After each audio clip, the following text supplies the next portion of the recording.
Hello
शांती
शांती घ्यायचे दुःख मनोनिया शांती करा लविरा खवळली कामधी या काम कृंग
या कुंदेंदु तुषार हरधवला या शुभ्रवस्त्रावृता या वीणा वरदंड मंडितकरा या श्वेत पद्मासना या ब्रह्माच्युत शंकरा प्रभुतिर्विर्देवे सदा वंदिता सा मां पातु सरस्वती भगवती निशेष जाड्यापहा आता अभिनव वाग्विलासिनी जे चातुर्यार्थ कला कामिनी ते शारदा विश्वमोहिनी नमस्कारिणी मिया नमो ज्ञानेश्वरा निवृत्ती उदारा सोपान देवा मुक्ताबाई नमो त्रिभुवन पावनी आद्यैत्रे जननी देवाची मावळवीत विश्वाभासो नवाल उदयला चंडांसु आत्मया अर्जुनी विकासो वंदु आता नमो सद्गुरु तुकया ज्ञानदीपा नमो सद्गुरु सच्चिदानंद रूपा नमो सद्गुरु भक्त कल्याण मूर्ती नमो सद्गुरु भास्करा पूर्ण कीर्ती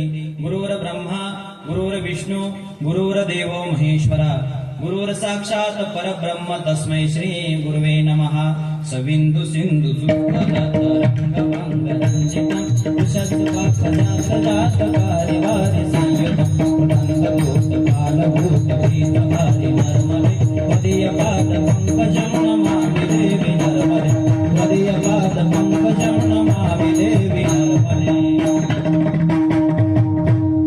रायगडी मंदिरे वसे माझा राया चरणाशी अर्पितो अजन्म ही काया जगदीश्वराशी जुळली ज्याची ख्याती प्रथम नमन तुम्हा शिव छत्रपती विधारा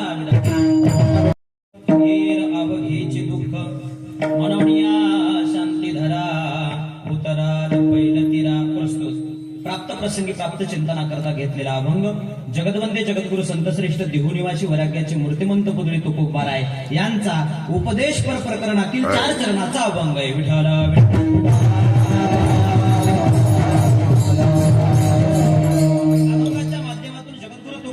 आम्हाला उपदेश करतात आणि उपदेश करत असताना महत्वाचा संदेश सांगतायत जीवनामध्ये जी शांतीची आवश्यकता आहे ती आवश्यकता जगद्गुरु तुकोबाराने अभंगाच्या माध्यमातून तुमच्या आमच्या समोर प्रगट केलेली आहे जोपर्यंत आपल्या जीवनामध्ये शांती प्राप्त होत नाही तोपर्यंत तुमच्या आमच्या जीवनामध्ये सुखाची प्राप्ती होणं शक्य नाही शांती परते नाही सुख अवघेची दुःख मग तुम्हाला जर शांती पाहिजे सुख पाहिजेत असेल ना मग काय करा जीवनामध्ये शांती धारण करा तुम्ही जर जीवनामध्ये शांती धारण केली तर तुमच्या जीवनामध्ये तुम्हाला सुखाची प्राप्ती होईल म्हणून या शांती धरा तर ठीक आहे महाराज तुम्ही म्हणता आपल्या जीवनामध्ये आम्ही शांती धारण केल्याच्या नंतर आम्हाला सुखाची प्राप्ती होईल परंतु हा जो भवसागर आहे या भवसागराच्या आम्ही पहिल्या तीराला जाल का तर जगद्गुरु तुकोबाराय म्हणतात आपण आपल्या जीवनामध्ये जर शांती धारण केली तर आपण या भवसागरातून देखील महाराज सहज करून जाऊ उतरा पहिलं तीरा आणि या शांतीच्या विरुद्ध जर जीवनामध्ये जर काम खवळला जीवनामध्ये जर क्रोध खवळला तर परिणाम काय होईल जगद्गुरु तुकोबाराय म्हणतात त्याच कामामुळे आधी व्याधी अगोदर व्याधी जडल्या जाईल म्हणून जीवनामध्ये आपलं शरीर निरोगी राहावं असं जर वाटत असेल तर जीवनामध्ये कामालाही खवळू देऊ नका आणि क्रोधालाही खवळू देऊ नका बरं ठीक आहे आम्ही आमच्या जीवनामध्ये जर शांती धारण केली तर आणखी आमचा काय फायदा होईल तर जगद्गुरु तुकोबाराय सांगतात जे 3 प्रकारचे ताप आहेत आध्यात्मिक आदिदैविक आणि आदिभौतिक हे जे 3 प्रकारचे जे ताप आहेत आम्ही जर आमच्या जीवनामध्ये जर शांती धारण केली तर हे 3 प्रकारचे ताप आमच्या जीवनातून आपोआप निघून जातील त्यांना घालवण्याची आवश्यकता पडणार नाही तुका म्हणे त्रिविध ताप जाती अपेयाप मग काय केलं पाहिजे जीवनामध्ये शांती धारण केली पाहिजे म्हणून या शांती धरा उतराल पहिलं तिरा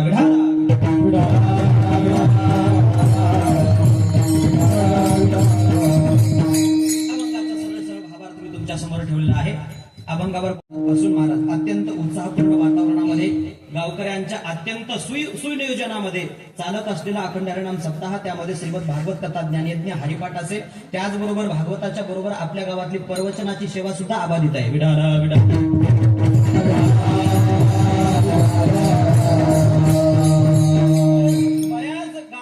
भागवत सप्ताह सुरू झाले तेव्हापासून प्रवचनाची सेवा खंडित झालेली आहे बंद पडल्या प्रवचनाच्या सेवा परंतु आपल्या गावाचं तसं नाही महाराज श्रीमद भागवत कथा ज्ञानयज्ञ ही चालूच आहे आणि त्या ज्ञानयज्ञाच्या बरोबर प्रवचनाची सुद्धा सेवा चालूच आहे महाराज चालूच आहे अशा पद्धतीने सर्व गावकऱ्यांच्या नियोजनाने अत्यंत गोड गोड स्वरूपाचा हा कार्यक्रम चालू आहे आणि सर्व गावकऱ्यांच्या प्रेमास्तव सर्व गावकऱ्यांच्या आग्रहास्तव कारण गेल्या 4 वर्षापासून ही कीर्तनाची सेवा सर्वांच्या वतीनं ही माझ्याकडे आलेली आहे यावर्षी तिसऱ्या दिवसाची कीर्तन सेवा माझ्याकडे आलेली गायनाला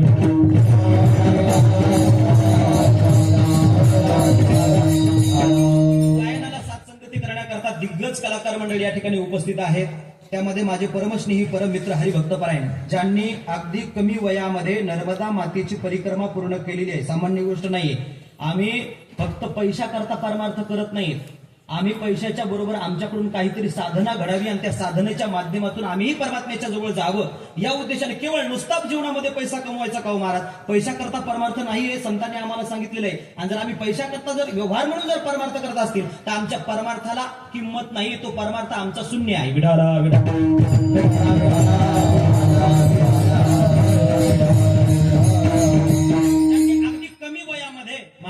नर्मदा मातीची परिक्रमा पूर्ण केलेली आहे असे हरिभक्त परायण श्रेयस महाराज मुलगीर अत्यंत गोड असं गायन, अत्यंत गोड असा स्वभाव या ठिकाणी त्यांनी सुंदर अशी या ठिकाणी चालीची सत्संगती केलेली आहे. त्याचबरोबर माझे परमस्नेही परमित्र हरिभक्त परायण अत्यंत गोड गायन भागवत महाराज सोळंके तेही या ठिकाणी उपस्थित आहेत. त्याचबरोबर माझे सहकारी माझ्यावर नितांत प्रेम करणारे गणेशरावजी उडगावकर असतील, तेही आवर्जून माझ्या कीर्तनाला उपस्थित राहिले. त्यांनाही कोटी कोटी धन्यवाद देतो.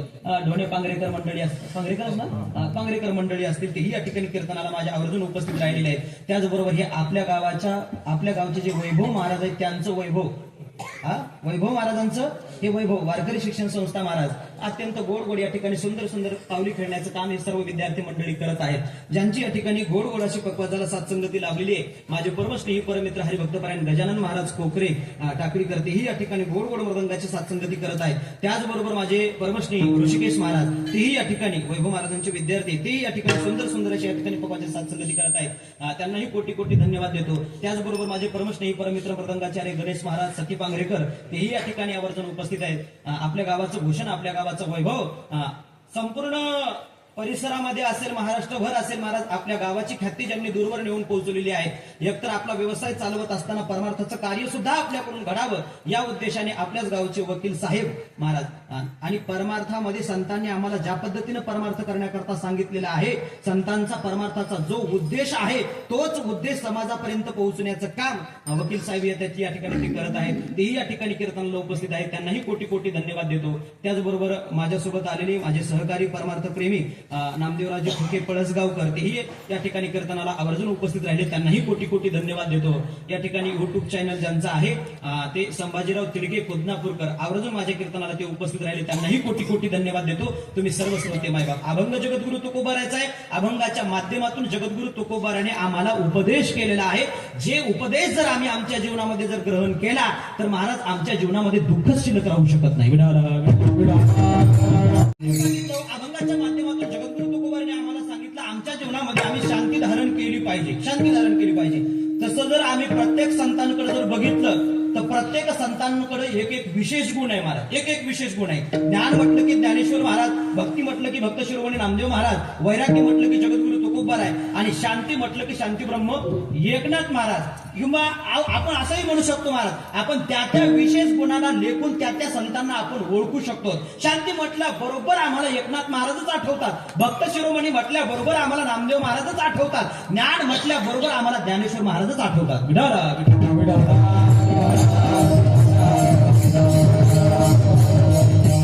एका मुद्द्याचा विश्लेष करा. आता किती ज्ञान आहे ज्ञानेश्वर महाराजाकडे? ज्या ज्ञानाचं मोजमाप करता येत नाही एवढं ज्ञान ज्ञानेश्वर महाराजाकडे आहे महाराज. ज्ञानाचा अथांग सागर माऊली महाराष्ट्र ज्ञानोबाराचे एकनाथ महाराजांनी वर्णन केले महाराज. ज्ञानाचा सागर सखा माझा ज्ञानेश्वर महाराज. किंवा ज्ञानियांमधले जे काही राजे ते कोण आहे? ज्ञानियांचा राजा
खालचा आवाज द्या.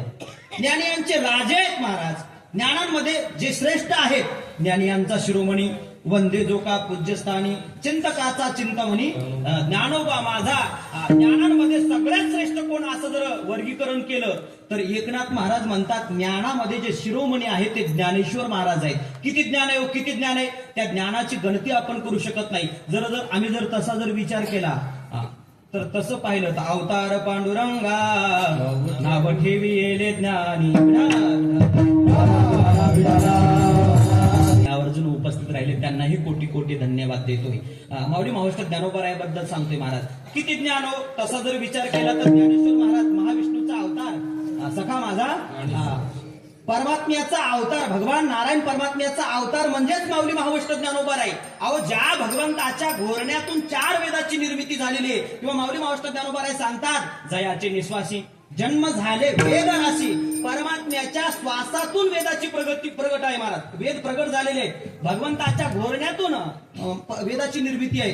अशा विष्णूचे अवतार कोण आहेत माऊली महाविष्णू ज्ञानोबा आहे. मग विचार करण्यासारखी गोष्ट आहे. ज्ञानेश्वर महाराजांच्या ठिकाणी ज्ञानाची उणीव भासल का हो महाराज?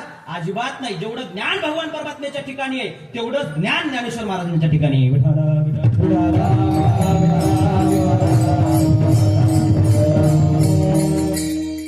संकुचित वृत्तीचे लोक आजही म्हणतात माऊली महाविष्णू ज्ञानोबारायांचा ग्रंथ स्वतंत्र नाही.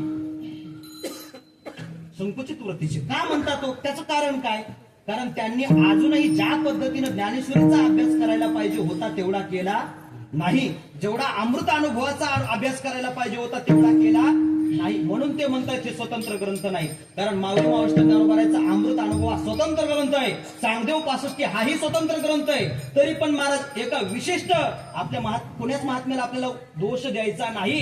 दासबोधही आमच्याकरता तेवढाच उपयोगाचा आहे आणि ज्ञानेश्वरी आणि जगद्गुरु तुकोबारायांचा गाथा देखील आमच्याकरता तेवढाच उपयोगाचा आहे. ज्ञानेश्वर महाराजांच्या ठिकाणी आता भक्तीचा विचार करा. केवढी भक्ती हो केवढी भक्ती. आम्ही नामदेव महाराजाचा जर विचार करायचा झाला तर अगदी बाल वयामध्ये नामदेव महाराजांवर भक्तीचे संस्कार पडले महाराज. भक्तीचे संस्कार पडले आणि भक्तीचे संस्कार पडल्याच्या नंतर एक दिवशी दामो शेट्टी कुठेतरी बाहेर गावी गेले, कामानिमित्त गेले असतील महाराज. भगवंताला नैवेद्य दाखवायचंय. जगाचा मालक ब्रह्मांड अधिपती पांडुरंग परमात्मा दरबारामध्ये आहे. जोपर्यंत पांडुरंग परमात्म्याला आपण नैवेद्य दाखवत नाहीत तोपर्यंत अन्न ग्रहण करत नाहीत महाराज. आजही काही काही घरं अशी आहेत अगोदर देवाला नैवेद्य दाखवायचा आणि देवाला नैवेद्य दाखवल्याच्या नंतर तोच ग्रहण करायचा. त्याच्या पुढे जाऊन सांगू का महाराज, जोपर्यंत आपण आपल्या घरचं अन्न देवाला दाखवत नाही तोपर्यंत ते अन्न पवित्र होत नाही.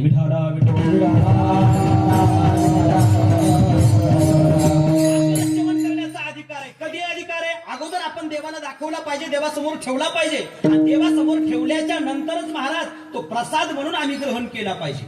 काय म्हणून? प्रसाद म्हणून आम्ही ग्रहण केला पाहिजे. मग आम्हाला देव माहित नाही, काही माहित नाही महाराज. एकदा का स्वयंपाक झाला आम्हाला जर भूक लागली तर आम्ही देवही बघत नाही आणि आमच्या पोटापुरतं बघतो महाराज. नामदेव दामोशेट्टीचं तसं नव्हतं महाराज.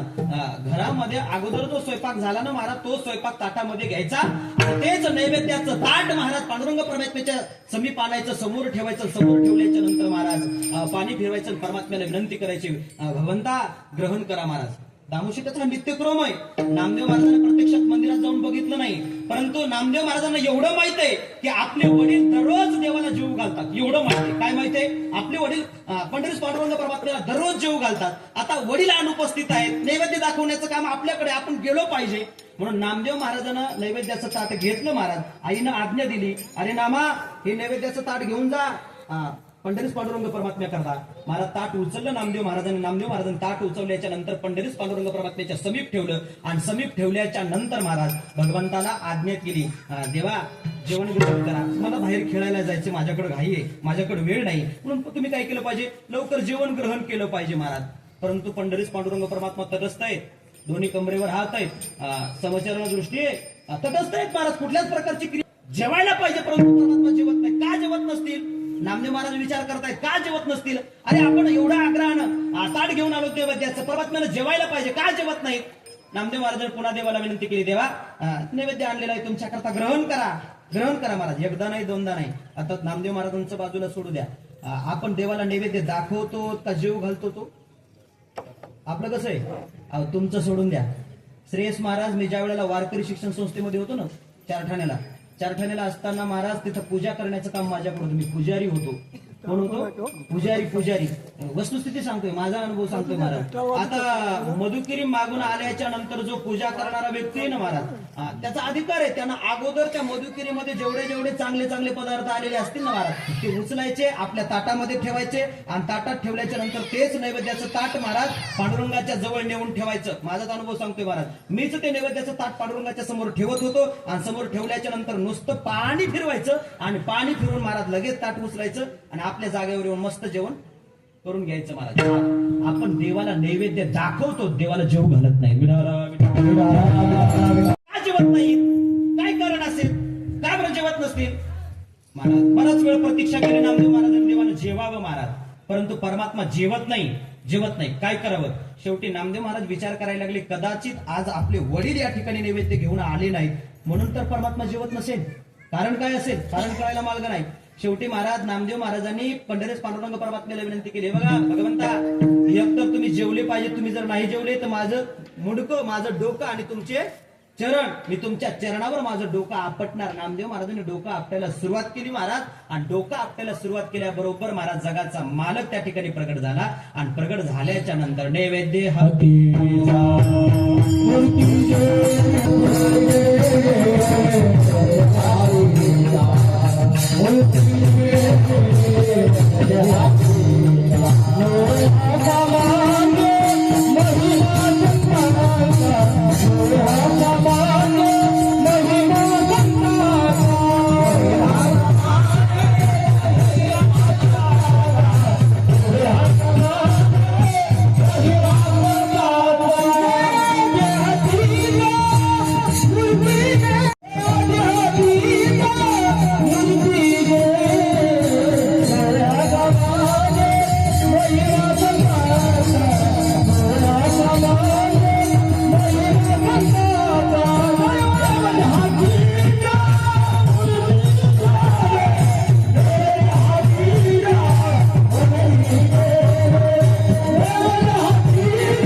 संदीप महाराज चव्हाण तेही या ठिकाणी शूटिंगसाठी उपस्थित आहेत त्यांनाही धन्यवाद देतो मी माझ्या पुढच्या कीर्तनाला सुरुवात करतो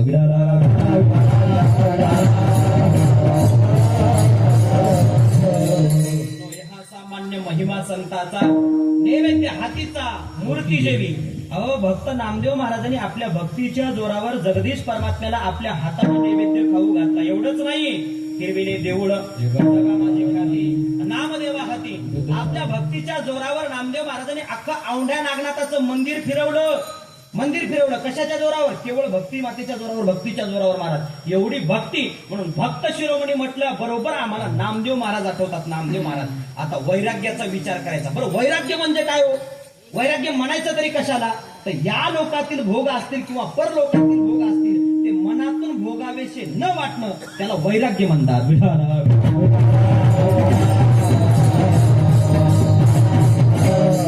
वैराग्याची व्याख्या मौली मास्टर जनोबाराने सांगितले महाराज अहिचे का स्वर्गीचे भोग पाविजे इच्छेचे परी भोगावे न रुचे मना माझी भोग प्राप्त असल्याच्या नंतर तो भोगावाचा न वाटणं एखादा भोग मिळत नाही म्हणून त्या भोगाचा त्याग करणं त्याला वैराग्य म्हणत नाहीत महाराज तुकोबारे आणखी खाली येऊन बोलतात महाराज एखाद्या स्त्रीचा त्याग केला म्हणजे तो ब्रह्मचारी ठरत नाही एखाद्यानं जर एखाद्या स्त्रीचा त्याग केला पत्नीचा त्याग जर केला तर त्याला आपण ब्रह्मचारी म्हणू शकत नाही त्याला ब्रह्मचारी म्हणून घेण्याचा अधिकार नाही ज्याच्या अंतकरणामध्ये स्त्री भोगाविषयी महाराज यत्किंचितही इच्छा निर्माण होत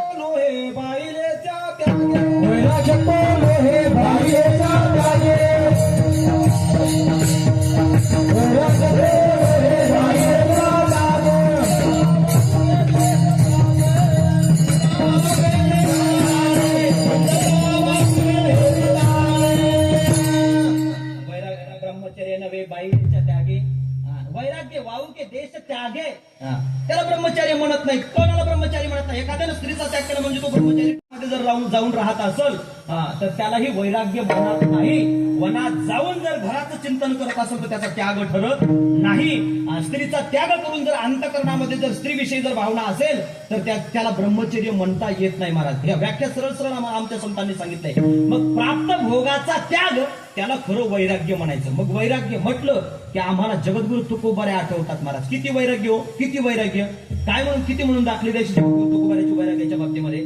आमच्या छत्रपती शिवाजी महाराजांनी जगद्गुरु तुकोबाराची दयनीय अवस्था बघितली. कोणी बघितली?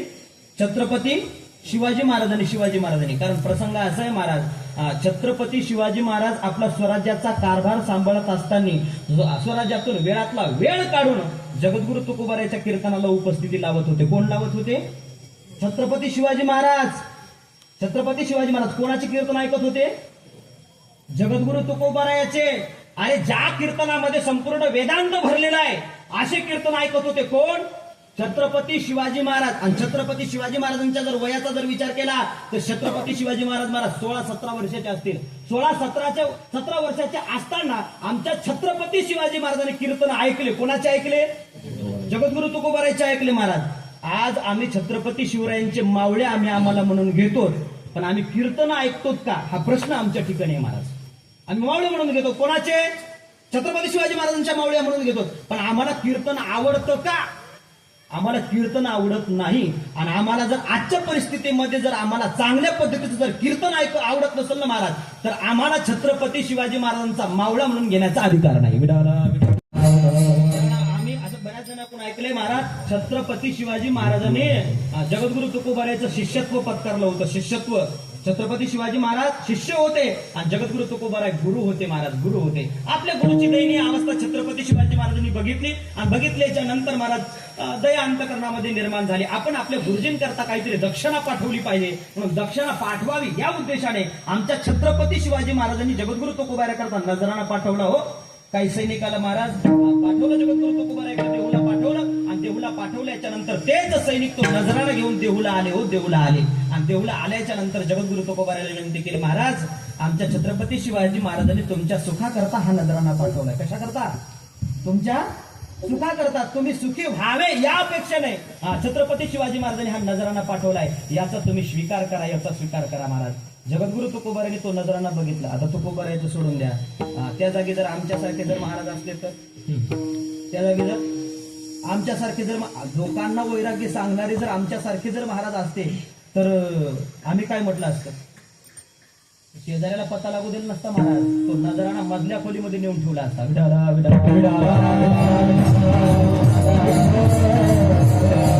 बघितल्याच्या नंतर सांगितलं महाराज, तुमचे मेरा बीत झाला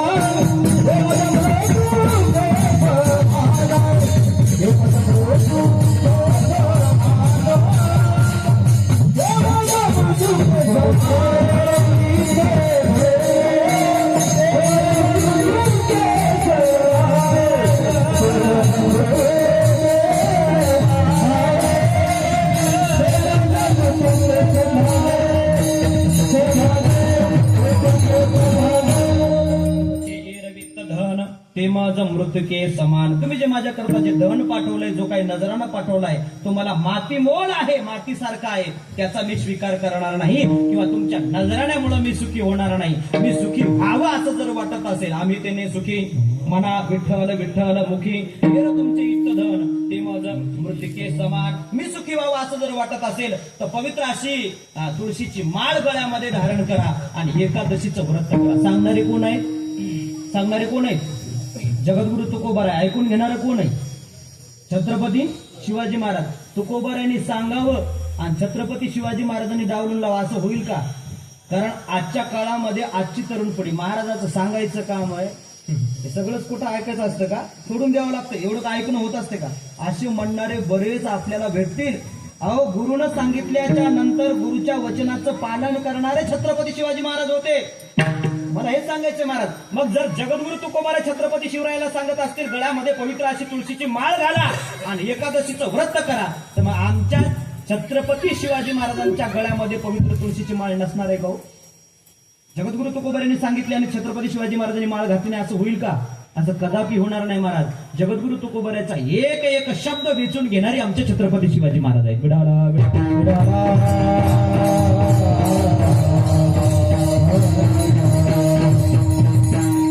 सांगतोय महाराज किती ऐकत होते छत्रपती शिवाजी महाराज जगद्गुरु तुकोबारायांचं किती ऐकत होते. लोहगावला कीर्तन होतं जगद्गुरु तुकोबारायांचं आणि लोहगावला कीर्तन चालू असताना छत्रपती शिवाजी महाराजांचं आगमन झालं आणि आगमन झाल्याच्या नंतर छत्रपती शिवाजी महाराज एक श्रोता म्हणून जगद्गुरु तुकोबाराच्या समोर बसले आणि समोर बसल्याच्या नंतर महाराज जगद्गुरु तुकोबाराने आपल्या कीर्तनामध्ये आत्मस्थितीचं वर्णन केलं. कशाचं वर्णन केलं? आत्मस्थितीचं वर्णन केलं. आत्मस्थितीचं वर्णन केल्याच्या नंतर त्या आत्मस्थितीचं वर्णन छत्रपती शिवाजी महाराजांना पटलं आणि पटल्याच्या नंतर आमचे छत्रपती शिवाजी महाराज विचार करायला लागले, अरे कशाचं राजवैभव आलं. हे राजवैभव प्राप्त केल्याच्या नंतर मनुष्य जीवनामध्ये सुखी होत नाही. जीवनामध्ये जर सुख आणि टाकून देऊन महाराज भगवत चिंतनामध्ये मग्न झाले. हो जिजाऊ मासाहेबांनी ती छत्रपती शिवाजी महाराजांची अवस्था बघितली. का निर्माण झाली ही अवस्था? जिजाऊ मासाहेबाला कळालं जगद्गुरु तुकोबारायचं कीर्तन ऐकलं म्हणून छत्रपती शिवाजी महाराजांची अवस्था. ही मी आवर्जून मुद्दाम सांगतोय बरं, पुन्हा पुन्हा सांगतोय. जगद्गुरु तुकोबाराय आलतू फालतू कोणाचंही कीर्तन ऐकत नव्हते. छत्रपती शिवाजी महाराज जगद्गुरु तुकोबारायचं कीर्तन ऐकत होते हे अजूनही लक्षात घ्या. विडाला विडाला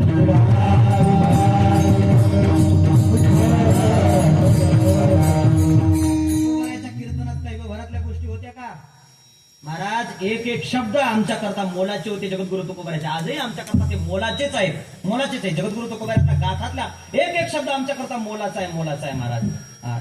जिजाऊ मासाहेबांना शिवाजी महाराजांची स्थिती पाहिली आणि पाहिल्याच्या नंतर कुणाचं कीर्तन ऐकलं? जगद्गुरु तुकोबारायचं. आणि कीर्तन ऐकल्याच्या नंतर शिवाजी महाराजांमध्ये परिवर्तन झालं. काय केलं पाहिजे?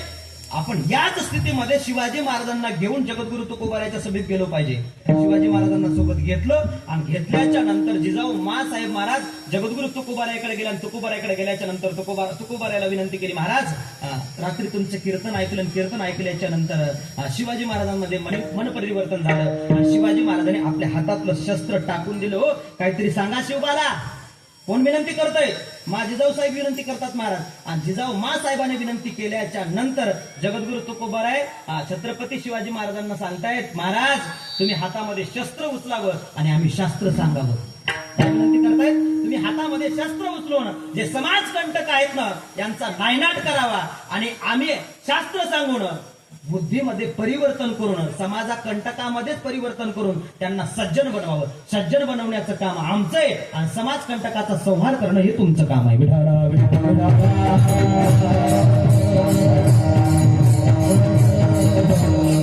सांगायचे शांतीपर्यंत बरोबर येणार आहे महाराज. तो क्रम सुद्धा तुमच्या बरोबर लक्षात येईल. शांतीपर्यंत मला यायचंय. वैराग्य सांगतोय महाराज. किती वैराग्य हो. अहो छत्रपती शिवाजी महाराजांनी नजराना पाठवल्याच्या नंतर देखील त्या नजरानाचा स्वीकार न करणारे जगद्गुरु तुकोबाराय. काही चांडाळ माणसानं स्त्रीला जगद्गुरु तुकोबारायकडे पाठवल्याच्या नंतर जाई होतो माते न करी सायास आम्ही विष्णुदास तैसे नव्हे. वैराग्य सांगतोय जगद्गुरु तुकोबारायचं. महाराज पिढ्यानपिढे चालत आली जगद्गुरु तुकोबारायची शावकारकी. दस्तखत आहेत जगद्गुरु तुकोबारायच्या घरी शावकारकीचे. जगद्गुरु तुकोबाराने विचार केला, अरे मी या पद्धतीने जर समाजाकडे पैसा जर मागायला गेलो तर माझ्या मागण्यामुळं समाज दुःखी होईल. त्यांना दुःख द्यायचं नाही. आपल्या पैशामुळे त्यांना दुःख होता कामा नये. मग काय केलं पाहिजे? जेवढे काही दस्तखत होते ते सगळे बैलगाडीमध्ये भरले महाराज आणि सगळे दस्तखत इंद्रायणी मातेमध्ये बुडवले. वैराग्य जगद्गुरु तुकोबारायचं. वैराग्य महाराज. कर्जमाफी केली 2 लाखाची नाही. आमच्या जगद्गुरु तुकोबारायने 2 लाखाची कर्जमाफी केली नाही, सर सगट कर्जमाफी केली. विडाला विडाला करणार नाही. पण जगद्गुरु तुकोबाराय त्यातले नव्हते महाराज. जेवढं काही आपल्याकडं लोकांकडे जेवढे आपले पैसे आहेत ना महाराज ते कुणीही वापस करू नये या उद्देशाने जेवढे काही दस्तखत होते ते सगळे इंद्रायणी मातेमध्ये बुडवले महाराज. सगळे बुडवले. हे वैराग्य आहे जगद्गुरु तुकोबारायचं. मी तुम्हाला ज्ञान सांगितलं, मी तुम्हाला भक्ती सांगितली, मी तुम्हाला वैराग्य सांगितलं. वैराग्य. जगद्गुरु तुकोबाराय एका ठिकाणी असं वर्णन करतात, आपल्या ठिकाणी जर देहाचा निराश म्हणजे देह तादात्म्य तुटावा असं जर वाटत असेल तर भक्तीही पाहिजे, ज्ञानही पाहिजे आणि वैराग्यही पाहिजे. भक्ती ते नमन, वैराग्य तो त्याग, ज्ञान ब्रह्मी भोग ब्रह्मतनु. काय होतं यानं?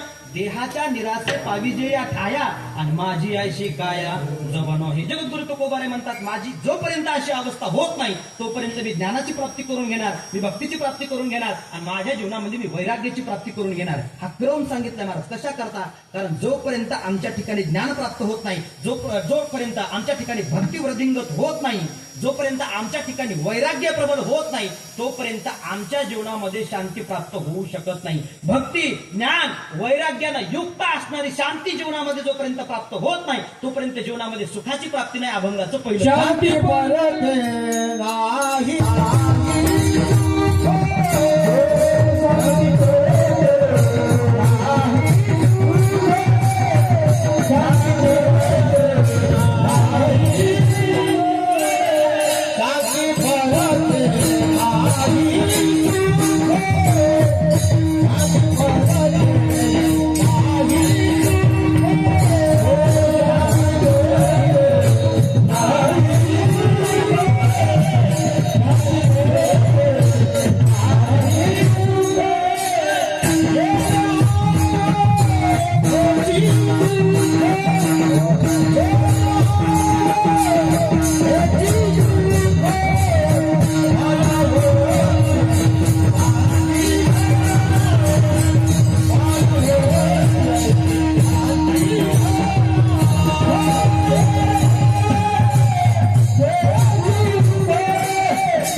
गीतेमध्ये भगवान परमात्मा सांगतात सुरुवातीला ज्ञानाचा अभ्यास करावा लागतो. श्रेय ज्ञान अभ्यासात ज्ञान झाल्याच्या नंतर ध्यान म्हणजे भक्ती. ध्यान म्हणजे काय आहे? भक्ती आहे. आणि त्याच्यानंतर कर्मफलाचा त्याग आणि कर्मफलाच्या त्यागाच्या नंतर पुढचा जो क्रम येतो तो क्रम म्हणजे शांतीचा क्रम येतो. विठाला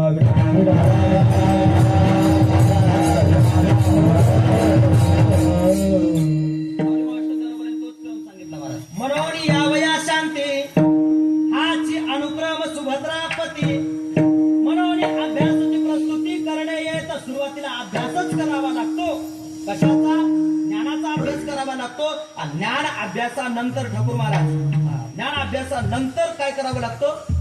वैराग्याची प्राप्ती करून घ्यावी लागते, भक्ती करावी लागते. भक्तीच्या नंतर वैराग्याची प्राप्ती सांगितली महाराज. हा क्रम सांगितलाय आणि या क्रमानं जर आपल्या जीवनामध्ये जर शांती प्राप्त झाली तर जीवनामध्ये सुखाची प्राप्ती आहे, नाहीतर आमच्या जीवनामध्ये सुखाची प्राप्ती नाही. शांतस्य कुतः सुखम हिताकारणी वर्णन केले महाराज. जोपर्यंत शांती नाही तोपर्यंत महाराज आमच्या जीवनामध्ये सुखाची प्राप्ती नाही. जेत शांतीचा जिव्हाळा नाही तेत सुख विसरोणी न रिगे काही. जैसे पापियाचे ठाव नाही. शांती म्हणजे कोण? एखाद्या बाईचं नाव शांती, ती नावाला शांताबाई, भांडणाला दम नाही, ती शांताबाई. नाहीतर अर्थ सुद्धा आम्ही आमच्या पद्धतीनं काढू शकतो. जगद्गुरु तुकोबाराने सांगितलं महाराज, शांती नावाची स्त्री आहे, तोपर्यंत आम्ही तिला जोपर्यंत आम्ही आमच्या जीवनामध्ये धारण करत नाही तोपर्यंत आमच्या जीवनामध्ये शांती परते नाही सुख हेर असाही अर्थ निघू शकतो महाराज. काढता येतो कोणाला बी वाचा अर्थ कोणाला कशाही पद्धतीनं काढता येतो. शांती कोणती महाराज? शांती कोणती? तिने अगोदर जो क्रम सांगितलाय ज्ञान भक्ती वैराग्यानं युक्त असणारी शांती जोपर्यंत आमच्या जीवनामध्ये प्राप्त होत नाही तोपर्यंत आमच्या जीवनामध्ये सुखाची प्राप्ती नाही.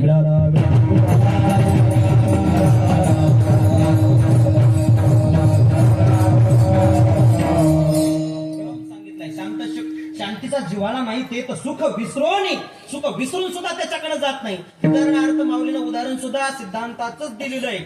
जैसे पापी याचे ठाई मोक्ष न मिळे, जसे पापी माणसाला मोक्ष प्राप्त होऊ शकत नाही. ज्यानं पाप कर्म केलेले आहे त्याला मोक्ष प्राप्त होईल का? त्याला मोक्ष प्राप्त होत नाही. पापियाचे ठाई मोक्ष न वसे. पापी माणसाला मोक्ष प्राप्त होत नाही. मोक्ष प्राप्त करून घेण्याकरता त्याला अगोदर पुण्य अर्चित करावं लागतं. ज्यानं पुण्य अर्चित केलं त्यालाच मोक्ष प्राप्त करून घ्यायचा अधिकार आहे.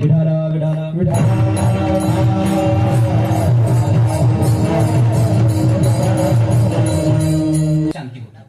ही शांती कशा पद्धतीत शांती मी सांगितलं महाराज, किंवा आणखी जर विश्लेषण करून जर सांगायचं असेल तर माऊलीने शांतीची व्याख्या सांगितली. गिळवणी ज्ञेयाते ज्ञाता ज्ञान ही मागुते हारपे निरुते ते शांती पैगा. ते शांती पैगा. जिथं ज्ञान गिळवणी ज्ञेयाते, ज्ञेय म्हणजे परमात्मा रूपाला गिळून टाकायचं आणि परमात्मा रूपाला गिळून टाकल्याच्या नंतर ज्ञानही हरपल्या जातं आणि ज्ञान हरपल्यामुळं ज्ञातेपणा सुद्धा त्रिपुटी सांगितली. ज्ञानाची आवश्यकता कुठपर्यंत? त्या परमात्म्याची तंतोतंत ओळख होईपर्यंत. एकदा का त्या परमात्म्याची ओळख झाली, अरे आपल्या अंतकरणामध्ये स्थित असलेलं तत्व तेच आहे आणि ते तत्व आपण आहोत. किंबहुना या संपूर्ण जीवसृष्टीवर जेवढे काही जीव आहेत त्या प्रत्येक जीवाच्या अंतकरणामध्ये जे तत्व आहे ते तत्व म्हणजे आपल्या अंतकरणात बसलेलं तेच तत्व आहे आणि इतर जीवांच्या अंतकरणामध्ये बसलेलं सुद्धा तेच तत्व आहे. हे एक रूपतेनं जोपर्यंत आपल्याला प्राप्त होत नाही तोपर्यंत खरी शांतीची प्राप्ती झाली असं आपल्याला म्हणता येत नाही. एक रूपतेने हे प्राप्त व्हावं लागतं. ज्ञानाची आवश्यकता कुठपर्यंत? ज्ञेयाचं खरं स्वरूप कळेपर्यंत. त्याच्याकरता दृष्टांत सांगितले जातो. काट्याची आवश्यकता कुठपर्यंत? पायातला काटा काढेपर्यंत. एकदा का पायातला काटा काढला की आपण बाहेरचा काटा खिशात टाकतो का फेकून देतो? बाहेरचा काटा फेकून देतो, त्याचं काम संपलं महाराज. तो पायातला काटा काढाव. तशी ज्ञानाची आवश्यकता कुठपर्यंत? त्या ज्ञान स्वरूप असणाऱ्या परमात्म्याची ओळख होईपर्यंत. एकदा का त्या परमात्म्याची ओळख झाली की त्या ज्ञानाचं काम संपलं जातं. ही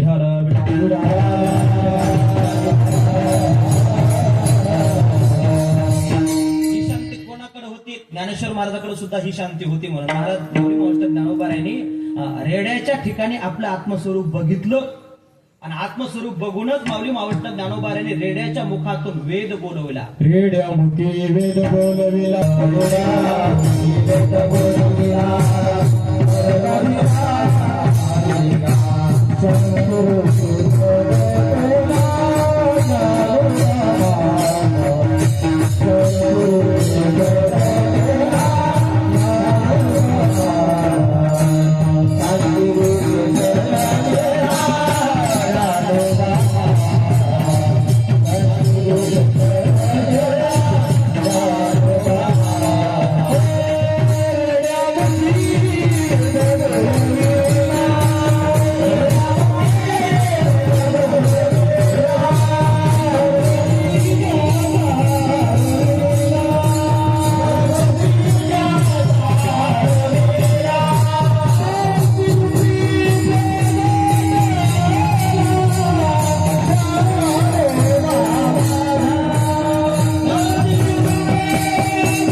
रेड्यामुखे वेद बोलविला, गर्व द्विजांचा हरविला, शांती रूपे प्रगटला ज्ञानोबा माझा. ही शांती सांगतोय महाराज. माऊली मावष्ट ज्ञानोबारायांनी आपल्या अंतकरणाचं जे तत्व आहे, जे आत्मस्वरूप आहे तेच आत्मस्वरूप रेड्याच्या अंतकरणामध्ये बघितलं. दोन्हीमध्ये साम्यता बघितली, साम्यता निर्माण केली आणि साम्यता निर्माण करून फक्त वाटत होतं ते वेद रेडा बोलतोय. वास्तविक पाहता माऊली मावष्ट ज्ञानोबारायच वेद बोलत होते महाराज. वाणी रेड्याची चालत होते आणि अंतकरणातून ज्ञानेश्वर महाराज वेद बोलत होते. ज्ञानेश्वर महाराज कोण्या सामर्थ्यानं? केवळ शांतीच्या सामर्थ्यानं, शांतीच्या सामर्थ्यानं. मला शांती सांगायची. आणखी कुणाकडे ही शांती होती? तारखा वाढल्या. जगद्गुरु तुकोबाराय जिथं जिथं कीर्तनाला जायचे तिथं तिथं जगद्गुरु तुकोबारायच्या सोबत जगद्गुरु तुकोबारायचे 14 टाळकरी जायचे. किती टाळकरी? 14 टाळकरी जायचे महाराज. आणि त्या 14 टाळकऱ्यापैकी एक शिवबा कासार नावाचा टाळकरी होता. शिवबा कासार नावाचा टाळकरी होता महाराज. तोही जिथं जिथं जगद्गुरु तुकोबारायचे कीर्तन आहे तिथं तिथं शिवबा कासार जगद्गुरु तुकोबारायच्या कीर्तनाला उपस्थित लावायचे महाराज.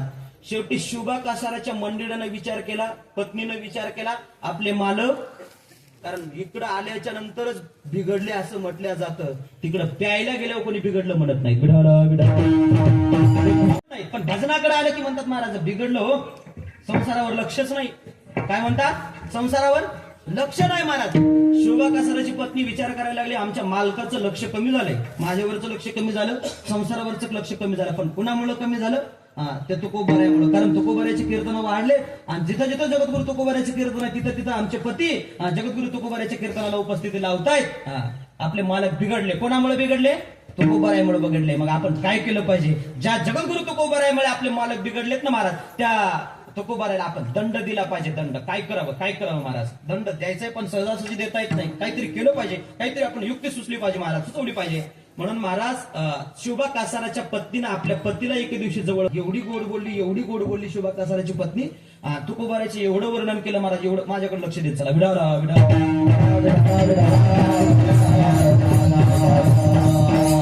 एवढं गोड बोलली महाराज. आणि म्हणायला लागली, हो बघा मालक, तुम्ही दररोज जगद्गुरु तुकोबाऱ्याच्या कीर्तना करता जाता, मला बरं वाटतं, चांगलंय, तुम्ही जगद्गुरु तुकोबाऱ्याच्या कीर्तनाला गेलं पाहिजे. पण तुम्ही जशी जगद्गुरु तुकोबाऱ्याची सेवा करता ना, त्याच पद्धतीची सेवा मलाही घडली पाहिजे.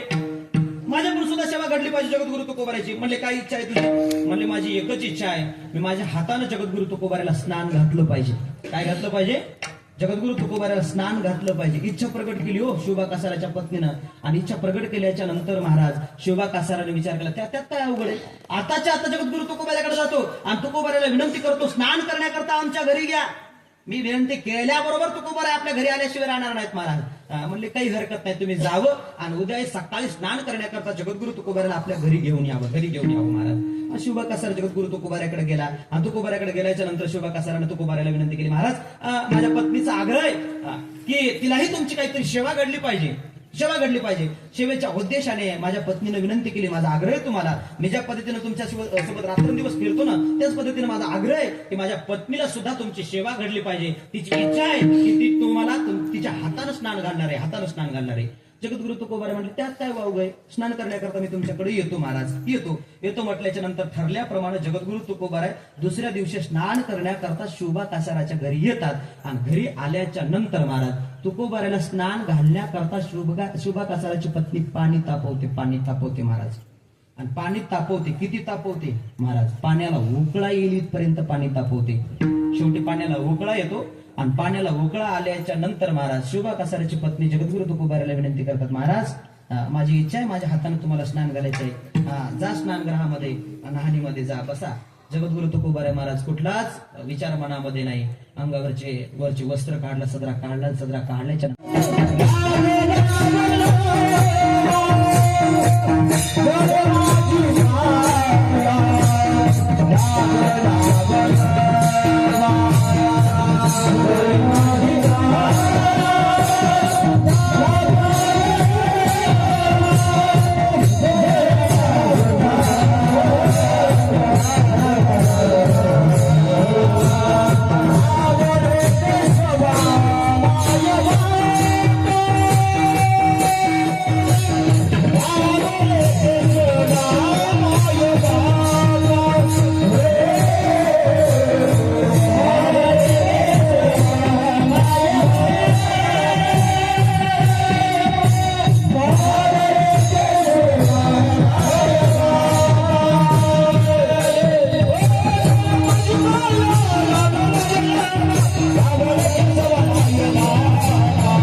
दुधाचा गरम थेंब पडल्याच्या नंतर कातळ जसं आटरतं ना महाराज, जगद्गुरु तुकोबाराच्या शरीरावरचं कातळ आटरलं.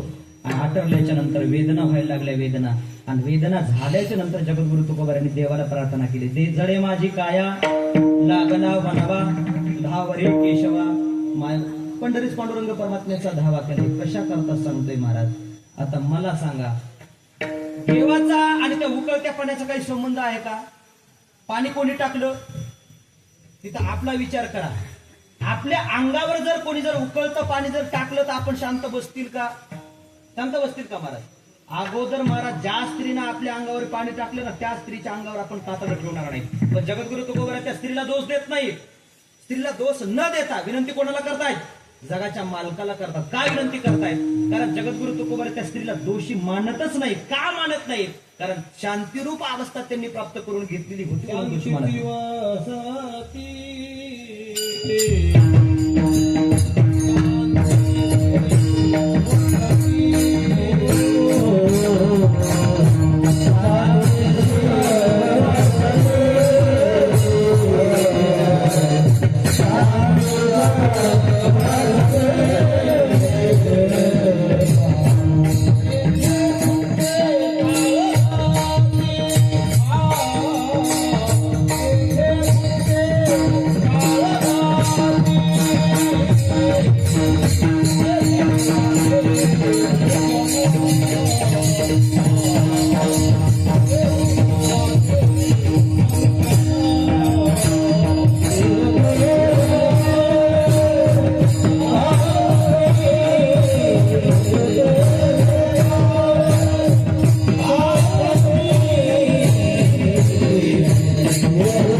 तेची देवाचे दर्शन सदार हे देवाचे समाधान. दर्शन जेथे शांतीची वसती खुंटे तेथे खुंटे काळ गती काळाची गती खुंटते. पण कशानं? केवळ शांतीमुळं. आणि एकदा का जीवनामध्ये अशी शांतीमध्ये शांती प्राप्त झाली त्याच ठिकाणी परमात्म्याचं दर्शन आहे. विठाला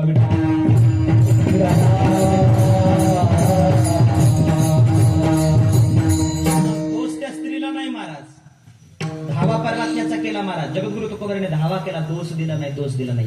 ही शांती आहे महाराज. मग अशी शांती जोपर्यंत जीवनामध्ये प्राप्त होत नाही तोपर्यंत आमच्या जीवनामध्ये सुखाची प्राप्ती नाही. म्हणून आम्ही काय केलं पाहिजे तर अशी शांती जीवनामध्ये धारण केली पाहिजे.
जगद्गुरु तुकोबराने आपल्या जीवनामध्ये जशी शांती धारण केली तशी नाथबाबांनी महाराज किती शांती महाराज सगळ्यांना तो दृष्टांत माहिती आहे सर सगळ्यांना तो दाखला माहिती आहे महाराज यौवन अंगावरी थुंकला आणि प्रसाद देवोनी मुक्त केला ज्यांनी अत्याचार केला त्यांच्या मुक्तीचा विचार करणारी शांती ज्या इसोबा खेचरांनी माऊली मावष्ट ज्ञानोबारायला मांडे खाणे करता महाराज खापर मिळू दिलं नाही कोणी शांती सांगतोय महाराज माऊली मावष्ट ज्ञानोबाराची शांती सांगतोय ज्या विसोबा खेचरांनी माऊली मावष्ट ज्ञानोबारायला मांडे खाण्याकरता खापर मिळू दिलं नाही त्याही विसोबा खेचराला एवढं श्रेष्ठ बनवलं महाराज नामदेव महाराजांचे गुरु बनण्या इतपत अधिकारी पुरुष बनवलं विठाला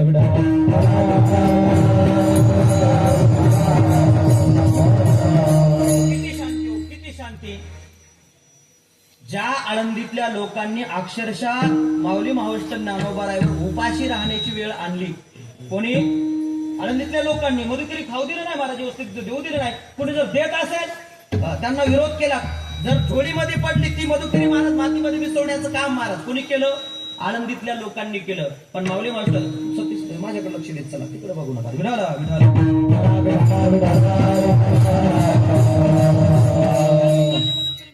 महाराज त्या अनुभवाची चांगदेव पासून एखादी ओवी अजिबात ओवी नाही महाराज त्याचं कारण काय कारण तशा प्रकारची शांतता त्यांच्या जीवनामध्ये होती म्हणूनच सुखाची प्राप्ती आहे नाहीतर सुखाची प्राप्ती नाही मग काय केलं पाहिजे अशा प्रकारची शांती जीवनामध्ये धारण करा काय होईल अशी शांती धारण केल्याच्या नंतर हा जो काही भवसागर आहे जो भवसागर भल्यांना तरुण जाता येत नाही कुणाला तरुण जाता येत नाही ब्रह्मादिका पार नुलंघवे जे ब्रह्मदेवाला सुद्धा महाराज कारण थोरवीची मानपा आहे पा जो सृष्टीविधाचा साठोपा तो पुनरावृत्तीची मापा शिग झाला ब्रह्मदेव ज्यानं सृष्टीचे बीज निर्माण केले ज्याच्याकडे सृष्टी बीजाचे आहेत साठोपा आहे सृष्टी बीजाचा साठोपा म्हणजे साठा आहे असा ब्रह्मदेव ब्रह्मांड निर्माण करणारा त्याला सुद्धा हा संसार सागर तरुण जाता येत नाही इतका अवघड आहे किती अवघड आहे पाडोस वागुर करांडे मुंगी मेरू वलांडे परी मायेची पहिलं थडी देखत की जीव माऊली मावष्ट ज्ञानोबाने सांगतात एखादा हरणाचं जर पाडस एखाद्या वाघुरामध्ये सापडलं वाघूर म्हणजे जाळ्यामध्ये कोणाच्या पारदेच्या जाळ्यामध्ये एखादं वाघूर ते पाडस सापडल्याच्या नंतर माऊली मावष्ट ज्ञानोबाराय वर्णन करतात कदाचित ते पाडस त्या जाळ्याला कुरतडून ते बाहेर पडू शकेल ज्ञानोबारायचं मनोगत आहे महाराज छोटीशी मुंगी आहे हो पण विशाल असणारा मेरू पर्वत आहे माऊली मावष्ट ज्ञानोबाराय सांगतात महाराज ती मुंगी सुद्धा मेरू पर्वत उलांडून जाऊ शकेल परंतु ही माया नदी सहसाशी कुणालाही तरुण जाता येत नाही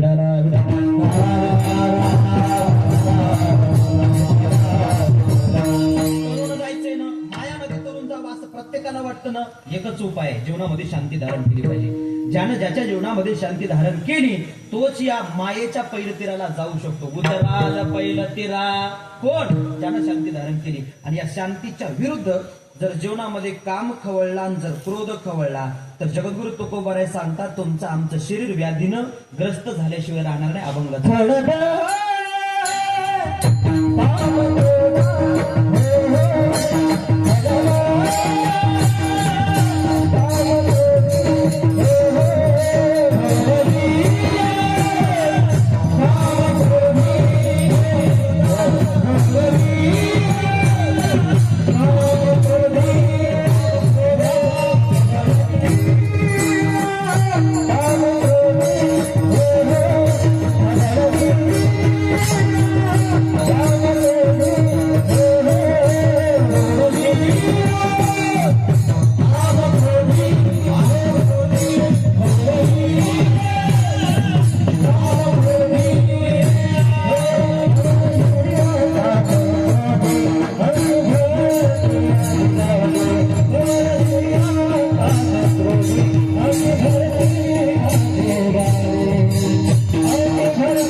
डॉक्टरचा आहे का?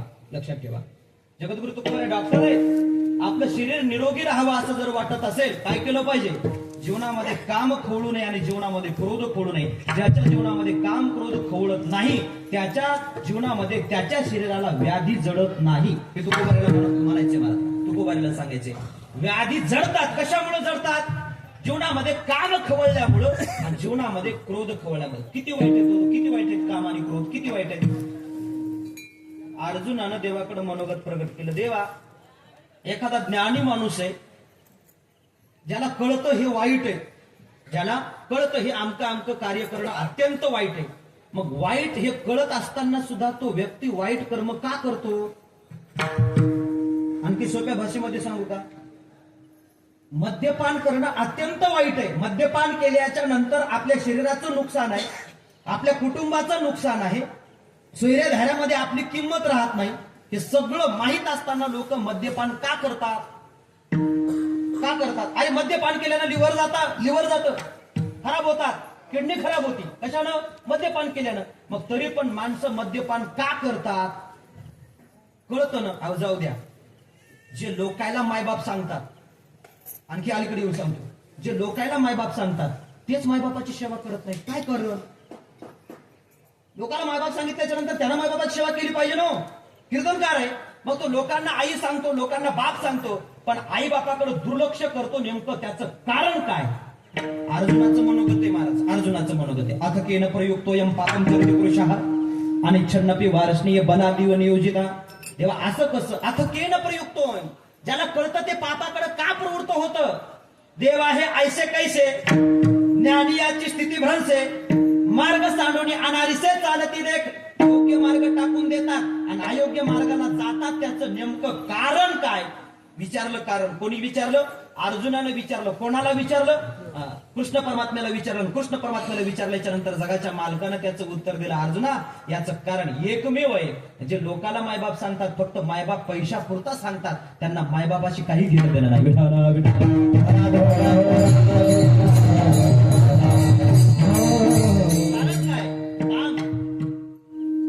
एष क्रोध एष रजो गुण समुद्भवम महाशनो महापापना विद्येन मिह वैरिणम. ते विद्येचे वैरे कोण? काम आणि क्रोध.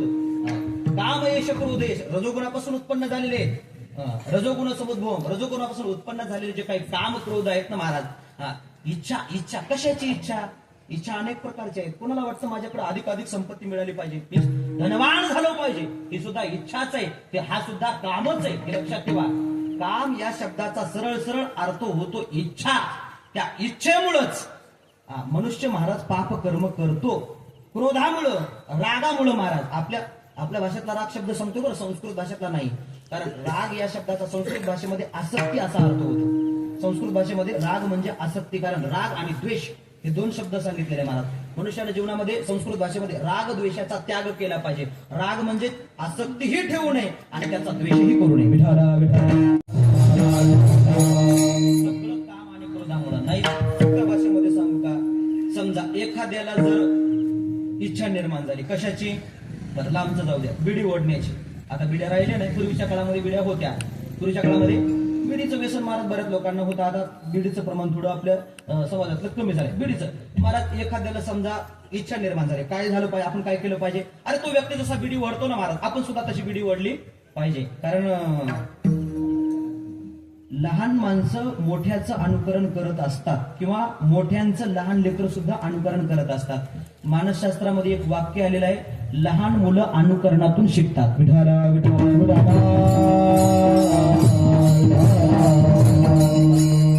मुलं अनुकरणातून शिकतात. आपला मुलगा सुसंस्कारी व्हावा असं जर वाटत असेल तर बाप संस्कारी असला पाहिजे, आई संस्कारी असली पाहिजे. मायबाप जर चांगल्या पद्धतीने जर वागत असतील तर मुलगा सुद्धा चांगल्याच पद्धतीने वागतो. आणि बापाला जर ओढण्याचं व्यसन असेल तर मुलगाही विचार करतो, माझा पप्पा फार चांगल्या पद्धतीने झुरका मारतात. काय म्हणतो मुलगा? पप्पा फार चांगल्या पद्धतीने झुरका मारतो, मी पण मारून बघितला पाहिजे. ते सुद्धा झुरका मारतो. इच्छा निर्माण झाल्याच्या नंतर मारतं, मारल्याच्या नंतर महाराज आणखी ओढली पाहिजे. नंतर महाराज कुणाकडून तरी बुडी घेतं, नाही दुकानाहून कुठून तरी पैसे उसने घेऊन काही करून महाराज दुकानाहून आणतं. असं करता करता त्याला व्यसन जडल्या जातं, कट्टेच्या कट्टे ओढतं. काय करतं? कट्टेच्या कट्टे ओढतात. शेवटी महाराज त्याला डॉक्टरकडे जावं लागतं आणि डॉक्टरकडे गेल्याच्या नंतर डॉक्टर सांगतो, हे बघा तुमचं फुफ्फुस पूर्णतः काळं पडले. कशामुळे पडले? तुमच्या बिडीमुळे. मला व्याधी सांगायची महाराज, व्याधी जडते पण कशामुळं? केवळ इच्छेमुळेच यादी जडते. म्हणून आम्ही आमच्या इच्छा आवरल्या पाहिजे. हो, इच्छा आवरल्या पाहिजे. आम्ही इच्छा मोकाट सोडून दिल्यात. इच्छा वाढ, कारण महाराज इच्छेपासूनच पण गरजेपासून गरजेची निर्मिती, आणखी गरजा वाढतच जाणार आहे. एक गरज पूर्ण झाली की दुसरी गरज पूर्ण झाली की तिसरी गरज. किती गरजा पूर्ण करणार आपण आयुष्यामध्ये? म्हणून महाराज या गरजा सुद्धा आम्ही कमी केल्या पाहिजे. गरजा वाढवू नये, गरजा आम्ही कमी केल्या पाहिजे.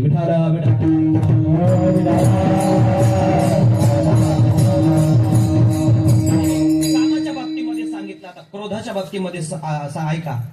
ज्या वेळेला मनुष्याला राग येतो ना महाराज, राग आल्याच्या नंतर त्याच्या शरीरामधलं जे रक्त परिसर आहे प्रदीप मामा, ते वाढलं जातं. आपण त्याला बीपी म्हणतो.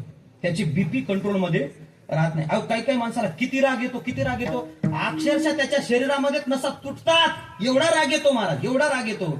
म्हणून महाराजांना सांगायचे, महाराज एवढे रागावू होई नका. खवळली या काम क्रोधी, कामालाही खवळू देऊ नका आणि क्रोधालाही खवळू देऊ नका. आणि तुम्ही जर कामाला आणि क्रोधाला जर नाही खवळू दिलं तर तुमच्या शरीराला व्याधी जडणार नाही. आणि तुमच्या जीवनामध्ये जर काम क्रोध जर खवळला तर तुमच्या शरीराला व्याधी जडल्याशिवाय राहणार नाही. म्हणून तुम्ही काय केलं पाहिजे? जीवनामध्ये शांती धारण केली पाहिजे. ठीक आहे महाराज, आम्ही आमच्या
आम्हाला त्रास होतो त्याला आधी भौतिक ताप असं म्हणतात, किंवा या भौतिक वातावरणामध्ये अनेक प्रकारचा त्रास तुम्हाला आम्हाला सहन करावा लागतो, त्याला आधी भौतिक ताप म्हणतात. आध्यात्मिक ताप कशाला म्हणावं, तर या शरीराला ज्या ज्या व्याधी जडल्या जातात त्या व्याधी म्हणजे आध्यात्मिक रूपानंच ते आध्यात्मिक ताप आहे.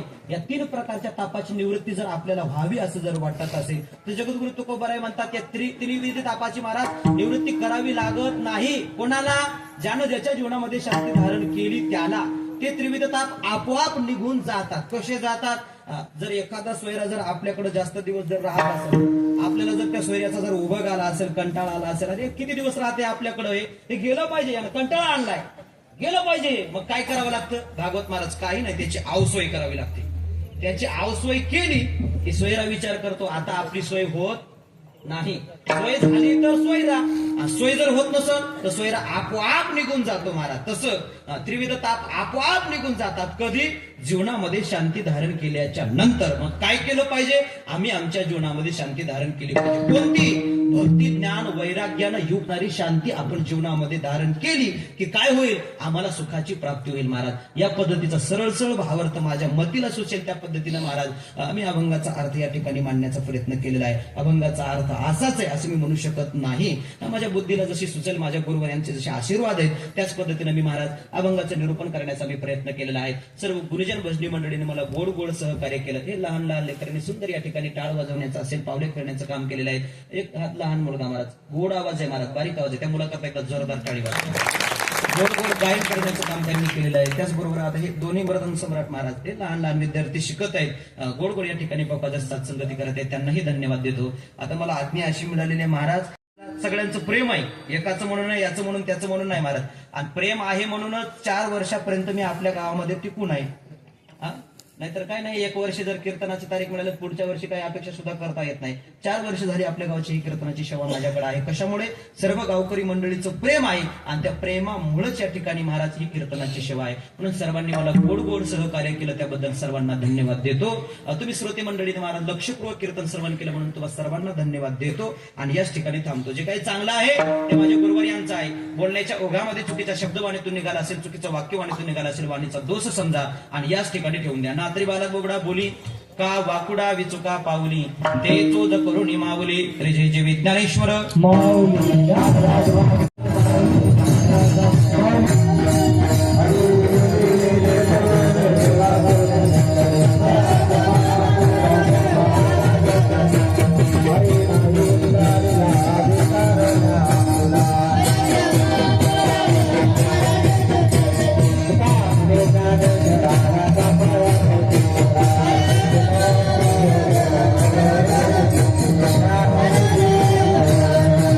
Hare Krishna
रामकृष्ण हरी अखंड हरिनाम साधने आणि यज्ञ तसा भरगच्च सत्संगाच्या कार्यक्रमामध्ये आजच्या या वर्षीच्या